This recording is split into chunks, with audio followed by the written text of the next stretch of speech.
How are we doing, everybody? Welcome to another episode of Getting Jiggly With It. I'm Will, and today we're continuing the massive unboxing that is Marvel United.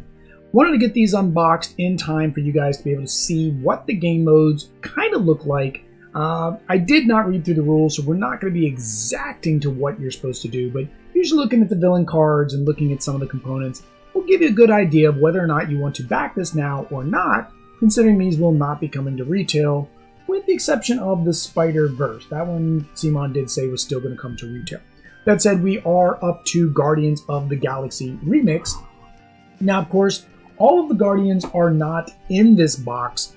Two of them, two and some change. One is definitely in the stretch goal box, but of course you also have Mantis, and then you have Nebula, and you have Yondu, right?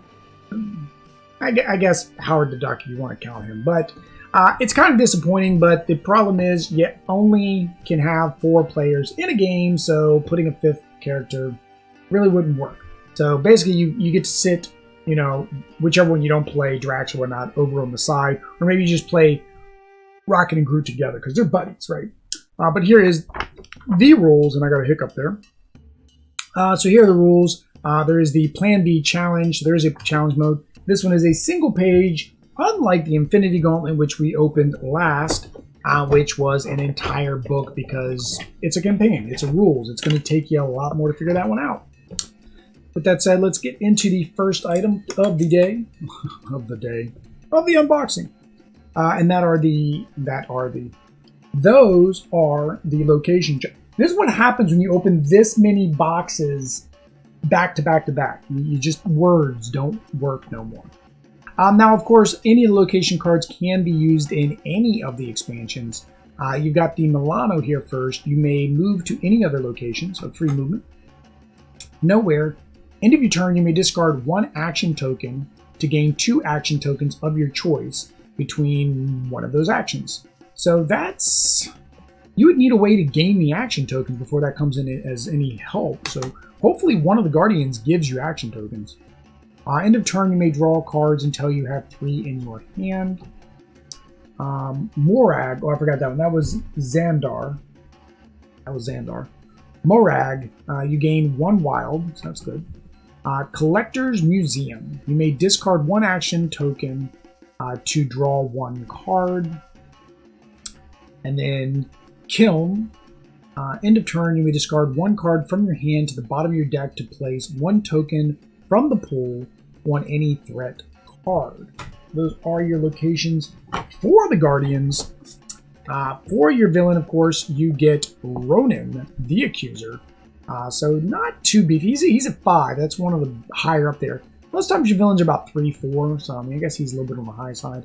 Not as bad as Thanos. Thanos is 7. Special rules, whenever a hero is KO'd, they get a KO token. Okay.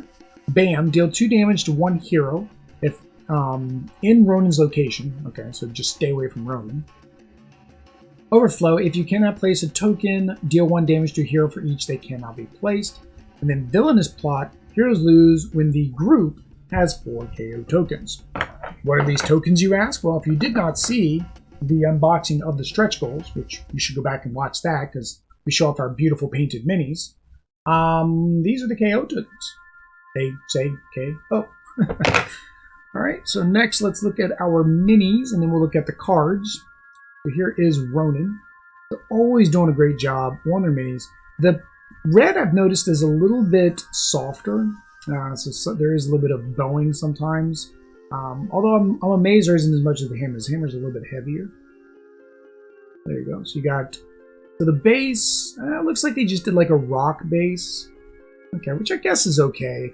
I'd prefer it maybe to look more like only metal. So most of the bases are usually like a street. A lot of the heroes are like street because they got manhole covers or grates. A couple of them have wires and stuff. But I'm thinking, you know, inside of a ship it would be like metal plates. But it looks like they just went with dirt and wires, which is okay. I guess that's okay.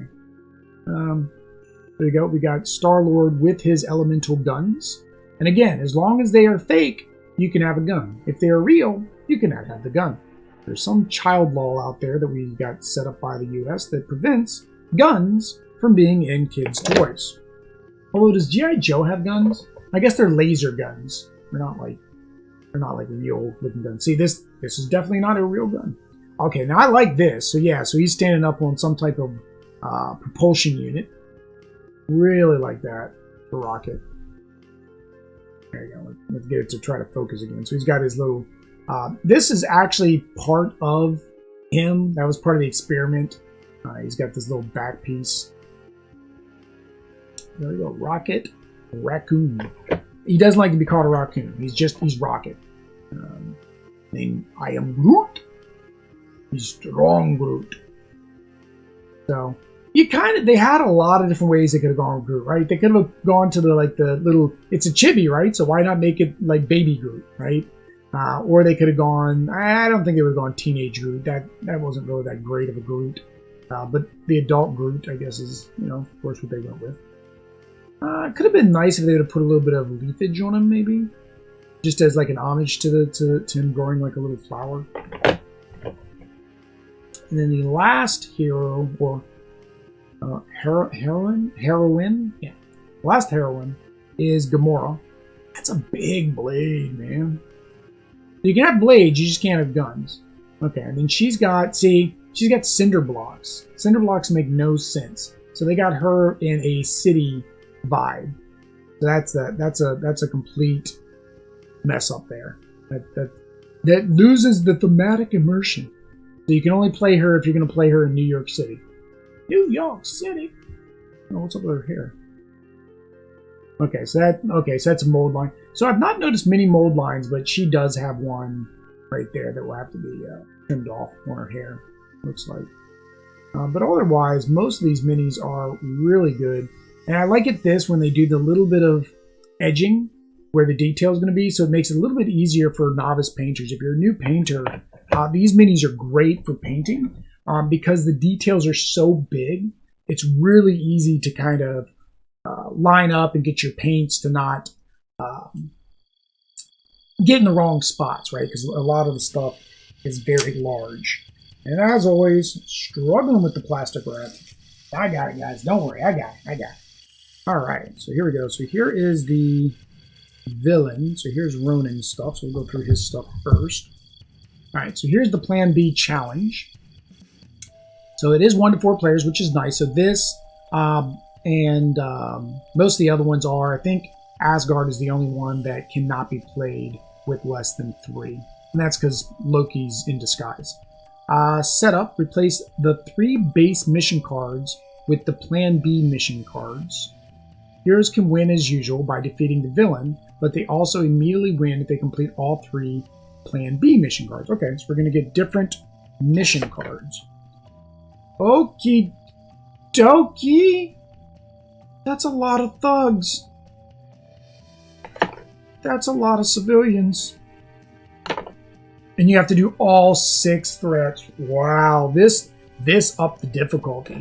So that's like super hard mode. You take that and you take out the other challenges that you can normally have in there by taking out the wild cards. Man. Alright, so you get a lot of Ronins. Because, that's his deck. And then, I don't know if he has any buddies. Heroes need to use 2. That's not nice. Need 2 damage to defeat. Oh, that's really bad. That added with that you need to defeat more. Heroes starting a turn, take 1 damage. Yeah, Ronin isn't nice. This is going to be a hard one to play. Wow. Alright, so like we did last time, we're just going to look at the special ability cards. I mean, I kind of skimmed through those. If you guys saw them, you saw them. If you didn't, hit pause. I'm sorry. There you go. Star-Lord, Problem Solver, give something to another player. So you got to be careful. Some of them say any, and then some say another. So if it's another, he can't keep it. He has to give it away.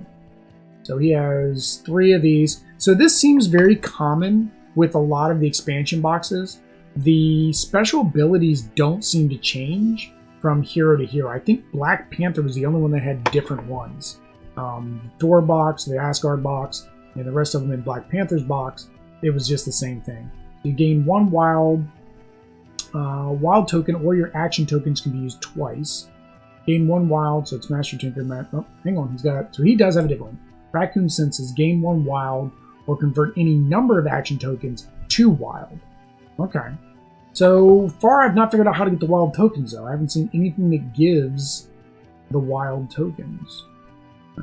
Alright, so Groot, he has something for everything. I am Groot. You and another hero deal damage in your locations, but I think all of his only have 1. So I am Groot, I am Groot, I am Groot, I am Groot. And then you have this, I am Groot. Move any hero to a location adjacent to them. So it's basically, you can move somebody, and then on their turn, they're going to be able to use your move. I am Groot. You and another hero draw 1 card. So it's a healing. So for your action. You got Groot Wilds. So he's got his normal wilds. Okay. So all of his have special abilities, but each one of his bottom only have 1 action. And then there are actual cards, and I didn't know this, that have no actions. We saw that in the stretch goal box. So we have Gamora. What does Gamora got going on? Alright, so Gamora. So Deadliest in the Galaxy. Each wild or attack token you spend this turn gets you an additional action. Each wild or attack token you spend this turn gets you an additional action. Each wild or... why did I do that? They were all 3 the same. So really, I mean, you get that on that 1 location, but I don't see how you're supposed to get tokens. See, it just says you discard an action token. You gain a wild token. You discard... where was that other one? It was this one. You may discard 1 action token to gain 2 action tokens in each one. So you have to get an action token to get 2. So I don't know how you're supposed to get the action tokens, because nobody in this box gave you action tokens. Or no, wait a minute, Star-Lord did. Star-Lord gave you action tokens. Okay, there you go, Star-Lord does. Alright, so you basically have to play with Star-Lord for any of the rest of the members to work properly. I mean, can't they go without their leader? I would think. Yes? No? Maybe? I don't know, guys. But that is the Guardians of the Galaxy Remix box, which of course is right now up on Kickstarter with the X-Men campaign. Like I mentioned, these are not going to make it to retail now, so if you want to get this box, you want to head on over to Kickstarter. I'll have a link down below. If you want to watch the rest of the unboxings, they are in the playlist, as well as hit that subscribe button, bell notification, leave me some comments down below, all that YouTube stuff. Until next time, guys. Peace.